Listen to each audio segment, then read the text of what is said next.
Hello friends, welcome to my channel and welcome to my page Babai's lifestyle. তো একটা ঘটনা হয়েছে ডুগুরে কুইসি বাজার। আরে সরি, ভুলে গেছি।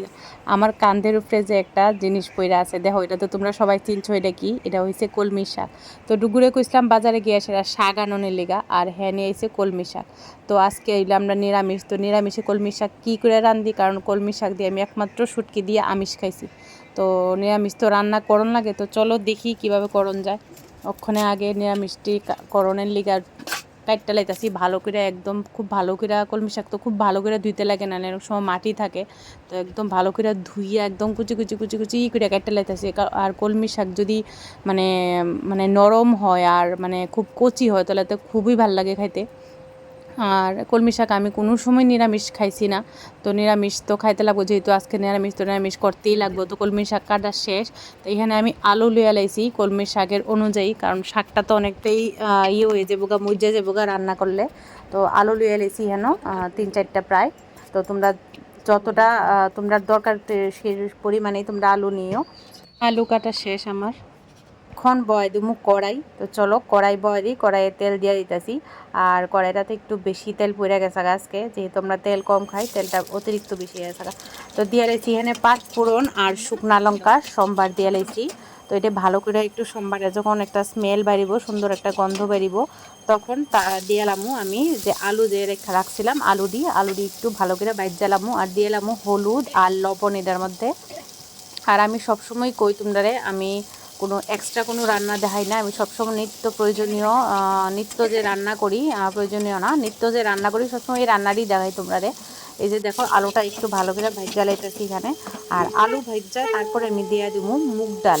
মুগ ডাল কালকে রাত্রে ভিজাই রাখছিলাম। তো এখন এটা যে মিনিমাম 4-5 ঘন্টা বা 7-8 ঘন্টা ভিজতে লাগবো।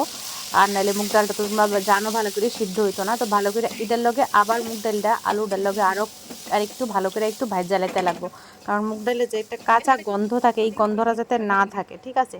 তো এটা একটু ভালো করে ভাজা হয়ে গেলে তো আমি এখানে দিয়ে দিচ্ছি টমেটোটার একটু মানে আরও একটু বেশি কুচি করে দিলে ভালো হয়। তারপরে এখানে দিয়ে লাইছি আদা বাটা।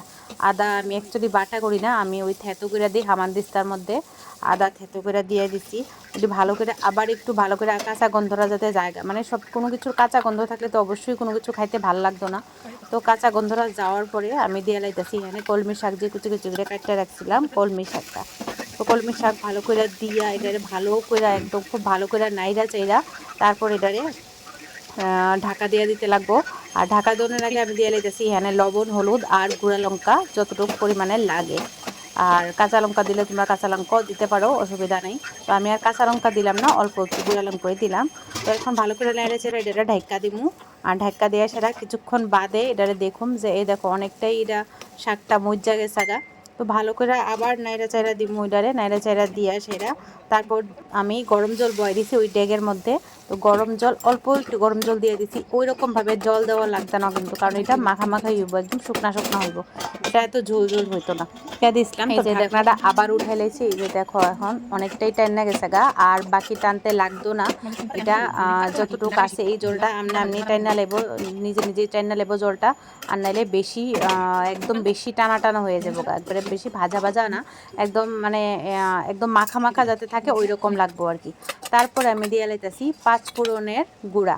5 ফোড়নটা শুকনো কড়াইয়ের মধ্যে একটু হালকা ভাজা না, হালকা একটু রোস্ট কইরা তারপর এটা গুঁড়া করে সেরা এই 5 ফোড়নের গুঁড়াটা দিয়ে লাইতেছি এনে। আর 5 ফোড়নের গুঁড়াটা দিলে খুবই টেস্ট হইব। তোমরা অবশ্যই একদিন ট্রাই করো বাড়ির মধ্যে, কারণ আমরা তো কলমি শাক ম্যাক্সিমাম মানুষই আমরা হয়তো 90% মানুষই হয়তো আমরা শুটকি দিয়েই খাইয়া থাকি। আর অবশ্যই কলমি শাক শুটকি দিয়া খুব খুব খুব টেস্টি হয়, আর আমার তো খুব প্রিয়। শুটকির কথা কইলে তো আমার আর কয়ে লাভই নেই, এতটা প্রিয়। তবুও নিরামিষ দিনে তো একটা কোনো কিছু উপায় ব্যয় করানো লাগে, তো তার লেগে আমি ভাবলাম এরকমভাবে রান্না করে সেটা দেখি কীরকম লাগে খাইতে।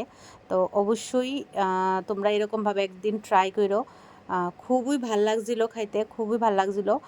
এতটাই টেস্ট হয়েছিল, আমি কল্পনা করতে পারছি না যে এতটা টেস্ট হইব। দেখো দেখতেও কতটা ভালো লাগতেছে। তো রান্নাটা কীরকম হয়েছে আজকে অবশ্যই তোমরা জানাইও। আর ভিডিওটা স্কিপ না করে সবটা ভিডিও দেখো, না দেখলে রেসিপিটাও জানতে পারতাম না। তো আজকের লেগে এতটুকুই, টাটা।